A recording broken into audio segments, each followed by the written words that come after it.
φαντασίαν πλέον.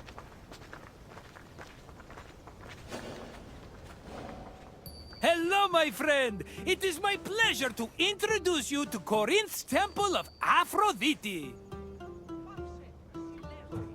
It really is a lovely sight, isn't it?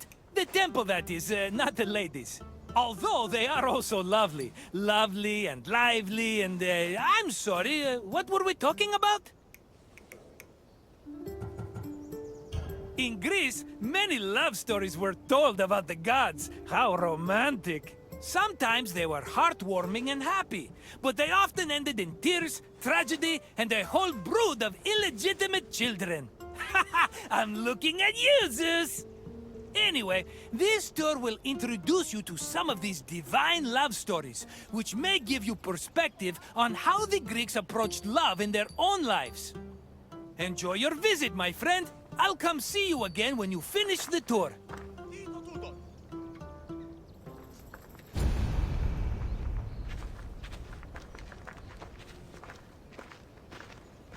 Αλόκοτον τα μάλα.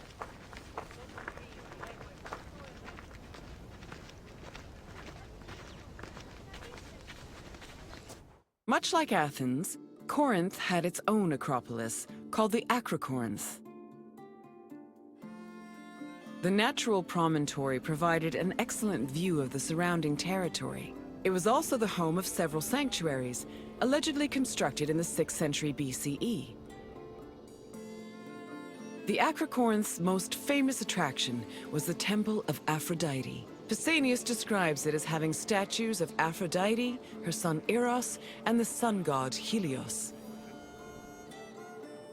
According to Strabo, the temple's most distinguishing feature was its servants, who acted as sacred prostitutes. However, Strabo is the only source for this information, and it is still hotly debated to this day.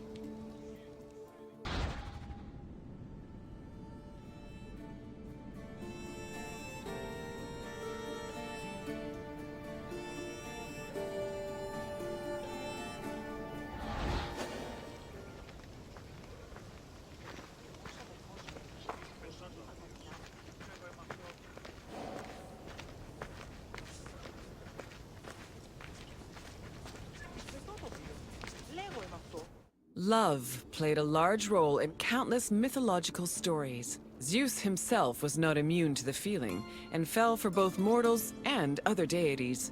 Some myths centered on forbidden feelings that led to tragedy, such as Phaedra's love for her stepson Hippolytus. While marriage was prominent in mythology, it was usually presented as problematic. For example, Aphrodite frequently cheated on her husband Hephaestus, and Medea's resentment against her ex-husband Jason eventually drove her mad enough to murder her children. These less-than-ideal depictions reflected the Greeks' idea of marriage, which they viewed as a civic duty instead of a romantic union.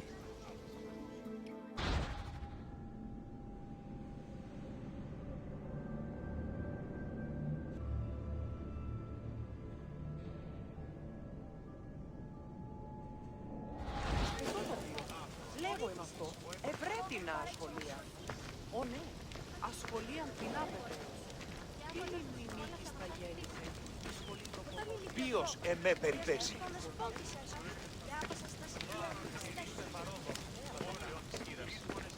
Τούτο άδικον εσύ. Ο σύζυγος ημών τέθη.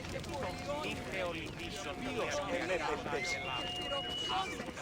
Λατρόθηκε λυτηρία.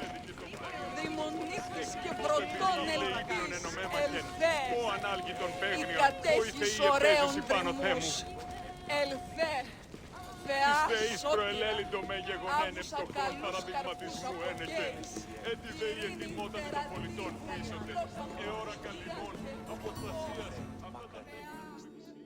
The goddess Aphrodite was one of the mightiest Olympians and was typically associated with love, beauty, and sex. She was worshipped all across the ancient Mediterranean by men and women, both young and old. Her origins differ depending on the version of the story. The poet Hesiod says that she was born from the severed genitals of Uranos. while Homer's version of the myth names her as the daughter of Zeus and Dione. Aphrodite appeared regularly in mythological stories and had many mortal lovers. Her favorite was Adonis, a beautiful boy who died tragically in a hunting accident. Aphrodite was devastated by his death, so she created a cult called the Adonia to commemorate him.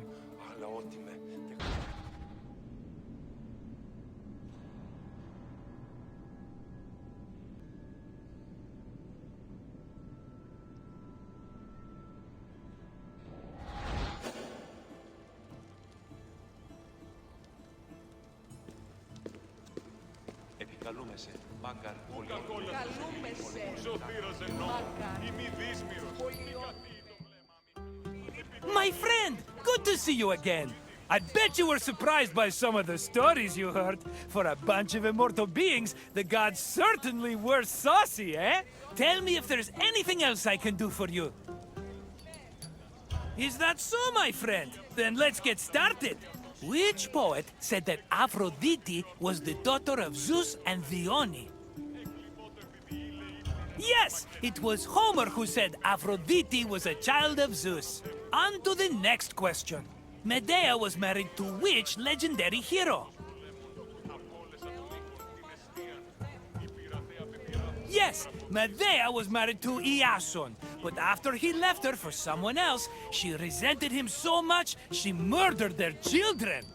But let's not talk about such depressing things. Instead, you can answer this last question. What was the name of Corinth's Acropolis?